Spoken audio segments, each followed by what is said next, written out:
तिरंगा यात्रापेक्षा ग्रामीण भागातल्या तिरंगा यात्रेला पसंती दिली काय? संपूर्ण भारतीय सैन्याच्या मागे आणि देशाचे प्रधानमंत्री नरेंद्र मोदीजी यांच्या संकल्पाच्या मागे उभा आहे आणि म्हणूनच केवळ शहरात नाही, केवळ मोठ्या गावात नाही, तर ग्रामपंचायतीमध्येही प्रत्येक व्यक्ती हा सैन्याच्या पाठीशी उभा आहे हे दर्शवलं पाहिजे, हे पोचलं पाहिजे। याकरता ग्रामपंचायतीमध्ये देखील तिरंगा यात्रा काढण्यात येते आहे आणि आज या तिरंगा यात्रेच्या निमित्ताने खापरखेडा ग्रामपंचायतीमध्ये मी आलो आहे। अतिशय भव्य अशा प्रकारची तिरंगा यात्रा माननीय बावनकुळे साहेब, इथले आमदार आशिषजी देशमुख या सगळ्यांच्या उपस्थितीत या ठिकाणी आम्ही आत्ताच संपन्न केलेली आहे आणि लोकांचा उत्साह असा आहे की भारतीय सैन्याच्या प्रती एक प्रकारे ही जी काही भावना भारतामध्ये पाहायला मिळते, देशाचे प्रधानमंत्री माननीय नरेंद्र मोदीजी यांच्या संकल्पासोबत संपूर्ण भारत देश उभा आहे हे आपल्याला या ठिकाणी पाहायला मिळतं। सगळ्या यात्रांमध्ये सर्वसामान्य लोक दिसत आहेत, पक्षविरहित लोक दिसत आहेत, ही अतिशय आनंदाची गोष्ट आहे। इथेही आशिष बाबूंनी सगळ्या पक्षांना निमंत्रित केलं होतं आणि विविध पक्षाचे लोक हे स्वतः संमिलित झाले, त्यांनी स्वागत देखील केलं।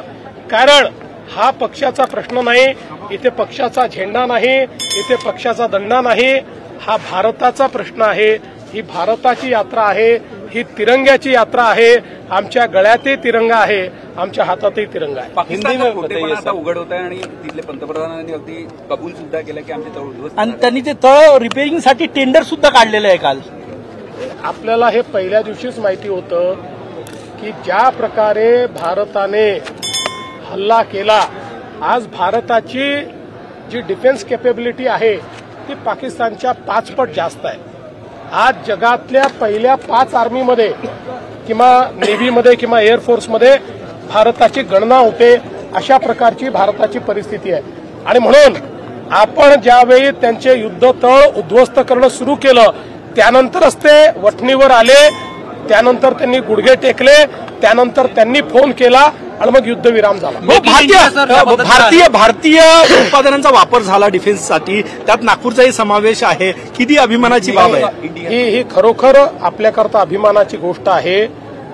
आपला जो वॉर डॉमिनन्स आहे या संपूर्ण युद्धामध्ये जो आपल्याला पाहायला मिळाला, ऑपरेशनमध्ये जो आपल्याला पाहायला मिळाला, हा वॉर डॉमिनन्स आत्मनिर्भर भारत आणि मेक इन इंडिया अशा प्रकारच्या शस्त्रांमुळे आपण करू शकलो।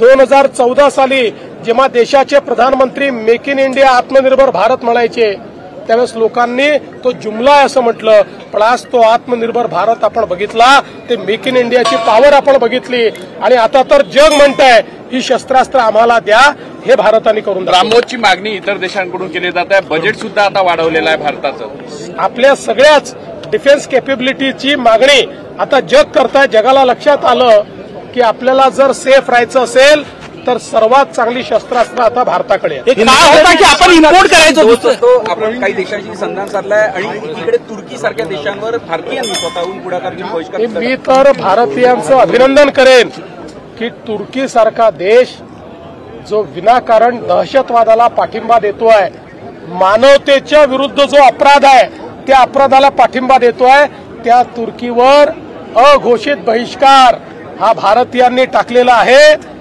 तुर्कीला देखील लक्षात आलं भारतीयांची ताकद काय है। हिंदी में बताइए जिस तरह से आयोजन हो रहा है पूरे महाराष्ट्र में, और आज ये हम सभी जानते हैं ऑपरेशन सिंदूर में जिस प्रकार से भारत की सेना ने बहादुरी दिखाई है, पूरे देश में जनता भारत के सेना के साथ खड़ी है, देश के प्रधानमंत्री जी के संकल्प के साथ खड़ी है।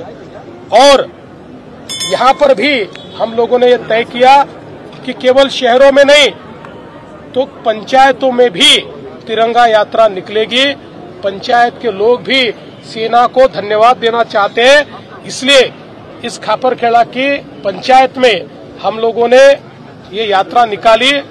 और जिस प्रकार से आम लोगों ने इसमें सहभागिता ली, जिस प्रकार से उन्होंने उत्साह दिखाया, इससे हम भी अभिभूत हैं। बहुत अच्छा एक नियोजन ये रहा है और हमारी सेना के प्रति और हमारे प्रधानमंत्री जी के प्रति लोगों का प्रेम और लोगों का सम्मान हमको इसमें दिखाई पड़ता है। मेक इन इंडिया के तहत जिस तरह से काम हुआ, नागपुर का योगदान बड़ा रहा है मेक इन इंडिया के तहत। उसको भी विवाद कर रहे हैं समिति में जो नाम है। देखिए, कुछ लोग ये केवल निगेटिव होते हैं, उनको न देश से कुछ लेन देन है, न समाज से कुछ लेन देन है, हर चीज में राजनीति करते हैं।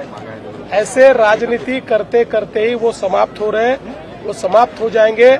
भारत देश महान है, महान भारत की सेवा जो करना चाहता है उसको कोई रोक नहीं सकता, न कोई पार्टी रोक सकती है, न ऐसे निगेटिव्ह लोग रोक सकते हैं। काँग्रेसने तिरंगा यात्रेच्या विरोधात आता ती आपली जय हिंद यात्रा काढलेली आहे।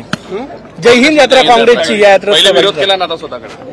काँग्रेसची खासियतच आहे, पण काँग्रेसने जय हिंद यात्रा काढली तर आमची अपेक्षा एवढीच आहे की राजकीय यात्रा करू नका आणि विशेषतः आपल्या सेनेवर प्रश्नचिन्ह निर्माण करू नका। कालपासनं पुन्हा एकदा राहुल गांधी जे बोलायला लागले त्यातनं आपल्या सेनेच्या प्रति त्यांचा अविश्वास हा आपल्याला पाहायला मिळतोय। आपल्या सेनेच्या प्रति ज्या प्रकारे ते अविश्वास दाखवतायत, एकीकडे सेनेवर अविश्वास दाखवायचा आणि दुसरीकडे जय हिंद यात्रा काढायची। अरे जय हिंद तेव्हाच म्हणता येईल जेव्हा सेनेच्या पाठीशी आम्ही उभं राहू शकतो।